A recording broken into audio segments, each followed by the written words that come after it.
ranking all 11 Star Wars theatrical films from my least favorite to my favorite, and I'd love to hear your thoughts down in the comments below, as it's been a couple years, and so it's going to be changing my list to a drastic degree that I'm really intrigued to share my thoughts and hear how your list has changed as well. Last place, we have Star Wars Attack of Clones, one that doesn't have the best of dialogue. The writing is a little iffy here and there, and while it does have its good soft spots that really speak to me by the way that Yoda is a powerful character, and we're getting a lot more of the Jedi action that leads into the awesome Clone Wars series. The Battle of Geonosis is another exponential growth to the battles that we're getting, but unfortunately some of the writing, the romance between Anakin and Padme, some of the character acting between Hayden Christensen and Natalie Portman just isn't the greatest, and therefore takes it back a bit. That coming in at number 10, we have The Empire Strikes Back. Yes, a top take that unfortunately this film, from the very first time I watched it, never clicked with me, even when I was outside the film community, not knowing others' opinions, but even therefore I grown and matured in how I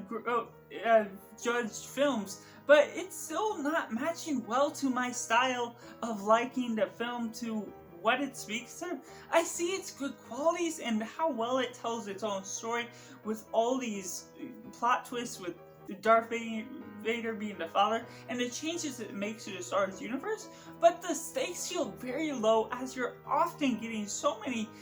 storylines beat after beat, and it feels like a lot of mini episodes that don't necessarily have the stakes because you're not expecting any of the characters to perish or just get injured too badly because of how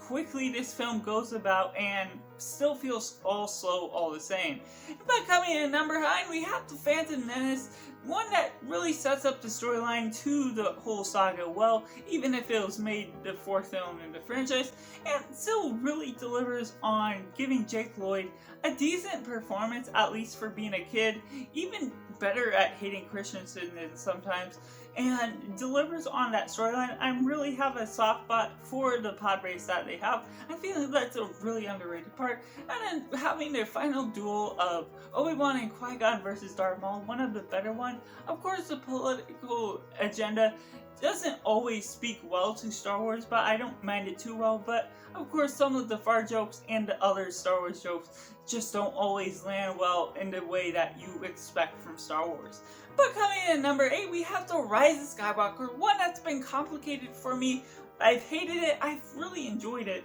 but ultimately it sort of lands in the middle for me right now, sort of like Avengers Endgame to that degree, to where I do enjoy all the technical work, the VFX effects, and how they're exploiting all these great visuals, and once you really get to understand the message that they're exploring, it doesn't feel as much like they're shoving fan service down your throat. Like, there is some here and there, but it doesn't always feel so convenient. But of course, with that, there is contrived plot points where they end in the right place at the right time, and just having that wayfinder tool that shows them the exact place where to find a hologram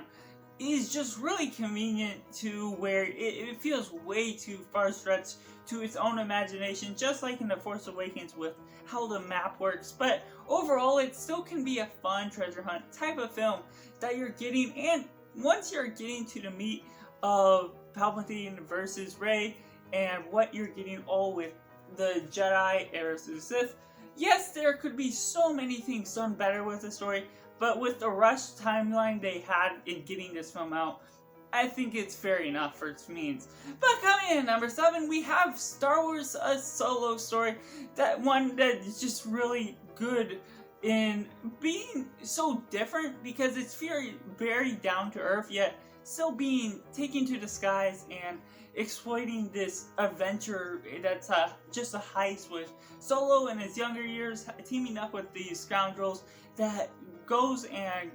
creates this Crimson Dawn threat, and just something that's very outworldly to what you normally get with Star Wars, and yet still becomes that much more impressive for what it's doing, even if it's not the biggest risk takes in the galaxy. But coming in at number 6, we have Rogue One, A Star Wars Story, another one that feels a little more less tensionful, but it still has its high risk, and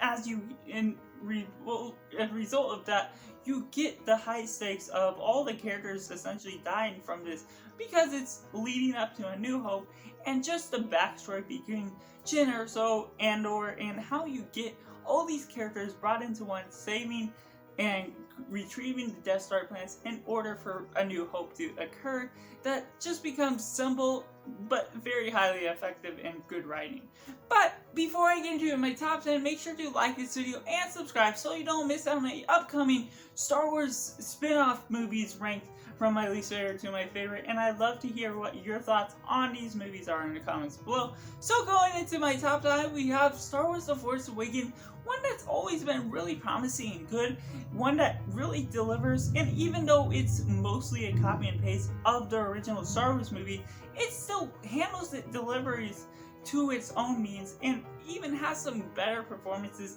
at some certain standards, and is upgraded by the visual effects you can do. But overall, it still has some slight moments that doesn't make it as great as the first. And that leaves at number 4, Return of the Jedi, one that I've always really enjoyed, and one that is for the first time getting bumped down from my second favorite of all time. But this has always been a soft spot, just really enjoying the Ewok battles and just the desert skiff and all you're getting on Tatooine, as well as Endor and the final battles, having some great thematic elements. But this time around, some of the plot points, it does bother me a little bit more. I'm not going to ignore the objective flaws that this film has, with how simple the plan seems to go across at the beginning of saving Han Solo. But overall, I'm still really enjoying what this film has to offer, being one of the better of the trilogy. And that leaves at number 3, Revenge of the Sith, one that's strong in its own means of exploiting so much of the Star Wars franchise and being the best of the prequel trilogy, and exploiting so much tension with all the battles it has going all throughout. And while it does have the political agenda, I don't get as bothered by that, because it focuses on the war coming off of the Clone Wars and bringing about Order 66, bringing about the end that will lead us eventually to A New Hope, that brings so much love to the Star Wars franchise and so much emotion between Anakin versus Obi-Wan, the betrayals, the threats, and all you're getting, that all leads to the end of this prequel trilogy. But that leaves at number 2, Star Wars A New Hope, the original, that such a classic for its own means, exploiting so much tension and a simple story about a farm boy wanting to go to the skies and become a pilot, and the way it goes about doing that sets up a franchise so well done, still to this day, that it has a little bit weak acting and some points. Some of the lines spoken aren't seemingly as confident. That brings this film back a little bit, but overall, with the threats and how they go about telling this story, still speaks well to its own name, and brings about this franchise that we know and love today. And at least at number 1, Star Wars The Last Jedi. You know it, you love it, my favorite film of all time, just because the thematic reveals that this expresses with hope, failure, and speaking well to my personal life in some regards, just with the way Rey is always seeking to find herself. And while some of the answers are ignored as we're going into the next film, and while this does trip up on some of the plot points set up in the first, to its own means, this is a great film in understanding its own film. By if you're looking at the film by itself, it explores so much adventure and timelines that become so emotional and brings about so much failure that we don't necessarily expect to see, that we've seen before with Kylo Ren and Hux and Snoke. The plot twists, beat after beat, going time after time, becoming so emotional, and something that really changed film history for me personally, because this is a film that really connected me to film, and it's the reason I'm sitting here right now talking to you about the Star Wars franchise and film in general. So that's just my ranking of the Star Wars franchise from my least favorite to my favorite. And if you haven't already, make sure to like and subscribe and check out this other thing of interest.